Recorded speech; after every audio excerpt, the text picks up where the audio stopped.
Well, we just heard from President Biden taking an unearned victory lap for his failed Afghanistan exit strategy. He took time, of course, to blame Trump, by my count, at least 3 times. And he said this: he was trying to spin the failure of Afghanistan as a false choice. He said we either have a choice to stay or to leave. No, Mr. Biden, you cannot. Afghanistan was not a choice to stay or leave. It was never a binary choice, stay or leave. There was always the right choice, one that Trump proposed and one that most Americans agreed with. Leave Afghanistan, yes, but leave it in an orderly fashion. Leave it with all our equipment. Leave it with all our people. And most importantly, leave Afghanistan with all of our military people facilitating the exit alive. But no, sir, you had to have your moment. You had to have a photo op. You had to grandstand, didn't you? Now, we're gone, as everyone agreed we should be. But the left, we handed the victory to the terrorists. We left after allowing those same terrorists to assassinate 13 members of our military. That blood is on your hands, Mr. President. You will not finish your term. Just my prediction. Americans have long memories. I was there on 9/11. One line we kept saying, and we always keep close. I suggest you listen to it. Never forget. We will never forget 9/11. And we will never forget Thursday, September 26, 2021, the beginning of the end of your presidency. Anyway, since we started, folks, I've been sharing information with you on this show that many other networks and shows haven't brought you. Well, yet they hadn't brought you. It's clear they're watching us and then they follow us into the story. It's okay. They say emulation is a form of flattery. If so, then thank you. And by the way, you're welcome, Tucker. I hope you know I try to bring you as much fresh information as I can. I try to bring it to you with context. I try to stay both cogent and collected when bringing you the stuff I see and hear. That said, I was livid putting the beginning of this show together today. I watched last night as the Taliban was essentially doing a victory dance on our 13 military sons and daughters' recently dug graves. Simultaneously, our generals and State Department were somehow taking a victory lap of their own.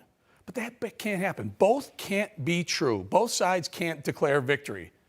And the way I see it, the Taliban ate Biden's lunch. Sure, we spent more money than them, some $2 trillion, and we took mass casualties. Those thousands of Americans are dead, tens of thousands injured, many severely. But by my count, the final score was terrorists 13, Biden administration 0. And that score is seared into my mind. So when I see the pictures rolling in of the celebrations going on in Afghanistan and D.C., it provokes a base emotional response. Could be rage. Take a moment and listen to the celebratory gunfire, Taliban fighters firing our M16s into the air just minutes after we left Kabul.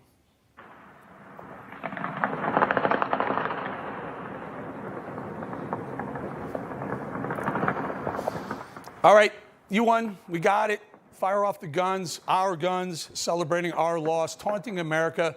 It's just disgusting. That's bad enough. But when these terrorist animals start posing with our equipment, our assets, our helicopters, our airplanes, our Humvees, wearing our uniforms, it drives me nuts. Look at these guys entering a hangar on our base, approaching one of our Chinook helicopters. That, my friends, is a $30 million helo. $30 million before we add our high-tech assets into it. Look at these terrorists. They look like a bunch of kids fast walking to the Harry Potter ride at Disney World. It's disgusting. Or how about these two Islamic jihadists sitting in the cockpit of a newly acquired Afghan Air Force plane? This one got me riled up too. Do these guys even know how to turn the darn thing on? Now, how about all the pictures of Taliban terrorists wearing our uniforms? Check out these dudes. There's a picture of these guys with some brand new boots on their feet. They must be really thrilled. And this one, how about this? The video showing just some of the many vehicles we left behind. I can't figure out why in the world we would just leave this stuff behind, some $90 billion worth of assets. $1 billion. Just abandoned. $90 billion. That's more than the total defense budgets of Germany and France combined. In fact, the amount of assets we left for the terrorists to use, some $90 billion, is more than the total annual military expenditures of every country in the world except the U.S. and China. So, in essence, we have equipped a terror network with the capabilities of the top militaries in the world. And by the way, you picked up the tab. So when I see the people responsible for the death and dismemberment of so many Americans celebrating our loss with our equipment, I get pretty riled up. Just a matter of time before we start seeing our technology, our equipment being used in other places. Now, my guess, I don't know, first, there'll be a struggle for power within Afghanistan, whoever prevails.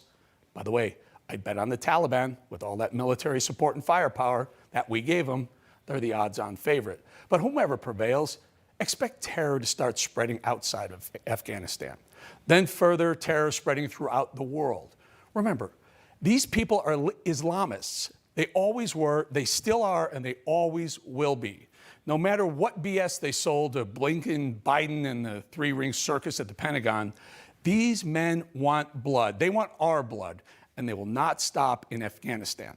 Now, this is a fact. Islamists are never satisfied with the territory they have.